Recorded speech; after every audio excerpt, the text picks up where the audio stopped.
Welcome to the Blue Cafe. We offer stories of infidelity, betrayal, and redemption. Please like and subscribe. Cheers. Now, on to today's story. Cheating ex-fiance keeps coming to my door. I really wonder when I will get past this. I 24M and my fiance 25F have been together for 6 years. I proposed to her during COVID and she was actually having her affair when she accepted my proposal. Why would anybody do that? Why would someone accept a marriage proposal from one person while sleeping with somebody else? Anyway, this is a long post. I have been typing it out for weeks. It is therapy for me in a way. Not really looking for any advice, just trying to empty myself out somewhere. Tell someone, even if it's just strangers on the internet.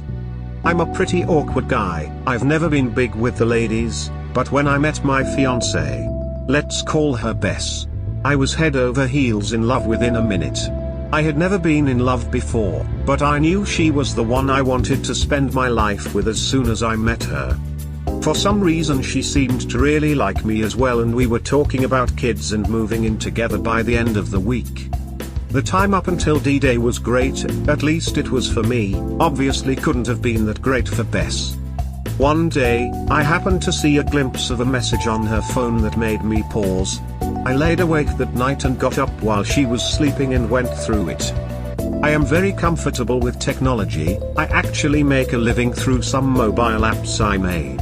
I'm not super rich, but I could comfortably take a year off without suffering any long-term economic consequences. Anyway, I didn't find anything absolutely conclusive, but I did find a lot of suspicious stuff like deleted messages. She also had a Snapchat contact with an icon that indicated a lot of interaction. There were also some pictures of a guy I didn't recognize. So I installed spyware to monitor her mobile. I just did a Google search and selected the most expensive service I could find. I could even turn the camera and microphone remotely. The next day Bess was supposed to go on a 5-day business trip. She works in sales, so this wasn't necessarily something that was strange for her. But as soon as she was out the door, the messages started going back and forth. I was devastated. I vomited several times. I just couldn't believe what I was reading. For a long time I refused to accept what it meant. I became obsessed and started going through everything I could get access to. I found out their affair had started more than 2 months before I proposed to her. Her AP, a work colleague, was a married man 10 years her senior with 3 children and a wife who was 7 months pregnant at this point. The final insult that day was when I could hear them in action in the hotel room. They professed their love for each other, bad-mouthing me and his wife. They talk about running away and starting a new family. I was totally distraught. I had no idea what to do. I didn't have the guts to call and confront her. In the end I ended up calling my best friend from childhood. Let's call him K. K grew up in a Brazilian favela. He was already tough as nails when he and his mother moved in next door when I was 12. This was in the UK, by the way. K's father had died a few years before. K never really talked about it. His mother said he died in a random act of violence. My mother left us when I was 10, she was an addict, and my father never remarried. Kay didn't know a word of English, but over that first summer we became close friends and I learned some Portuguese and he some English. I guess we bonded so strongly through shared trauma. Me and Kay have been inseparable since, which is kind of weird. I am a conflict-shy and awkward nerd. Kay is very popular and not afraid of anything, unlike me. K is not big or muscular or anything like that, he's just damn tough. Everybody loves K. In high school someone planned a surprise party for him and 250 people showed up. I can probably count my friends on one hand, and 3 of them are more people I know than actual friends. I told K everything, showed him the messages and the emails I managed to uncover. He was silent for a long time. He told me that he couldn't give me any specific advice because this was something I had to deal with. I had to deal with this the way that was right for me. He then proceeded to remind me about a girl he had been with that had cheated on him. He went nuclear. He exposed her to family friends and went no contact. I had no idea what to do. Kay's suggestion was the only thing I had, so I told him that I wanted to do something like that to Bess. For the next few days we packed all her stuff, drove it to a storage unit, changed the locks on my apartment and prepared to pick her up from the airport. Thankfully Kay was driving. I was actually sitting on my hands to hide how much they were shaking. Bess was all happy and laughing when she got into the car. She instantly noticed something wrong with me. I just told her I wasn't feeling well. Kay smiled at her and told her I had a cool surprise planned for her at her parents' house. I didn't say anything, not a single word the entire trip. I tried to not let her see my face, and I faked the smile as best I could. From the moment Bess got into the car, the rest of the day seemed like it played out in slow motion. I had already talked to her parents the day before and told them we were coming by. I told them I had a surprise announcement to make. When we arrived there were hugs and smiles, and I almost backed out at that point. I love her parents. They've been so good to me and always made me feel welcome. Soon Bess was sitting on the sofa in between her parents. At some point someone asked about the big surprise. Kay encouraged me to go on. I started off by telling her parents how fond I was with them and how grateful I was that they had welcomed me into their family and treated me in such a way that I always felt welcome. Then I choked up for a few minutes. I had this entire speech planned out. It was eloquent and composed. I totally forgot my speech, so I just blurted it out. Bess has been cheating on me with a work colleague that has kids, and his wife is 7 months pregnant. The engagement is off, the wedding is off.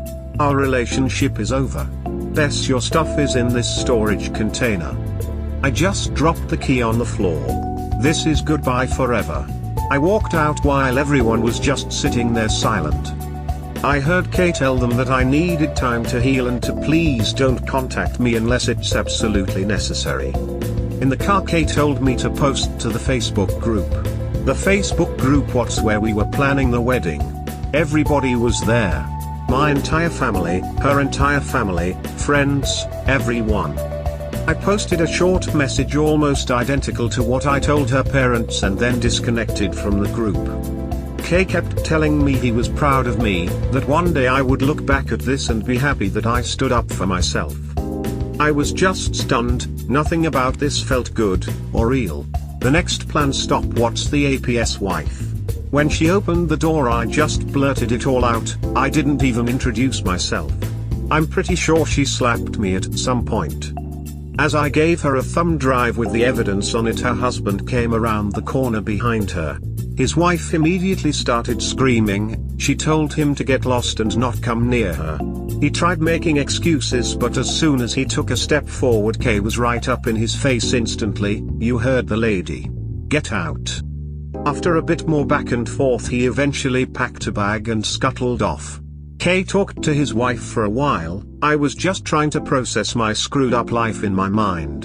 In the end we were invited inside. Kay called his mother and we agreed to spend the night until her father could arrive the next morning to pick her up. She was scared her husband would turn back up and she did not want to be alone. Inside I was treated like I had turned invisible. No one saw me or noticed me. I just sat there crying silently. I understand she was in a much worse situation than me. I was not married and did not have kids. Still I was breaking inside that nobody even looked at me. At some point they all fell asleep. I still sat there crying. I decided that I was going to just end it. I started looking for pills but I couldn't find any. In the end I got a long knife and I planned to just stab myself through the heart with it. I held it towards my chest with both hands, and when I took a deep breath the knife went under my ribcage and penetrated about a centimeter.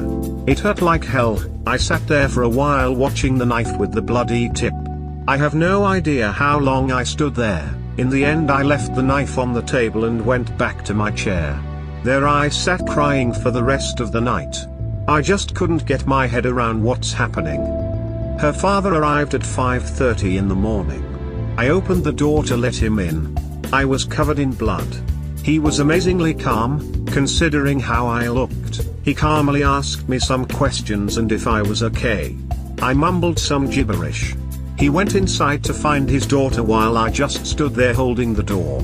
Shortly after, Kay came out to talk to me. I stared at him for a minute, then I just passed out. I woke up in the hospital. It's 3 months ago now. Kay stayed with me the first few weeks after I returned home. He was scared I was going to off myself again. I haven't talked to my ex-fiance. I changed my phone number. I blocked her email address and all access on social media. She has come to my door a few dozen times. She talks through the door. Sometimes she talks for hours. She talks about how sorry she is and she begs for forgiveness. She has told me that she has broken it off with the AP, that the AP's wife is divorcing him, that she's been fired because the AP's wife reported them to HR. When she comes, I just sit right inside the door and listen to her and cry. I know it's really F up. I'm just torturing myself. I haven't responded to her yet. She's told me that she could see the door move when I leaned against it, so she knows I'm there. I haven't healed anything. I still love her like crazy, but my heart and soul is just too damaged. I am full of anger, hatred and shame. I know I can never go back to her. It would totally destroy what little self-esteem and self-respect I still have. The confrontation at her parents' place, telling the AP's wife, it gave me nothing to feel better about. If anything, I regret not just walking away. People have been telling me that at some point they go numb or become different. I hope that day is soon for me, because right now every day is hell.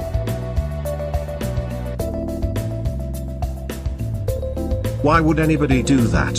Why would someone accept a marriage proposal from one person while sleeping with somebody else? Because you are her safe bet. This. I still love her like crazy. No, you don't. You love the person you thought she was. The person she never really was. I think the best way to move on is to realize she was never the woman you fell in love with. The personality of hers you love so much really isn't her. It's all a lie. I know facing the truth hurts beyond belief, but it's true. This isn't the end, and even if you aren't the best with women, there are plenty of other women out there who don't pretend to be a person they aren't.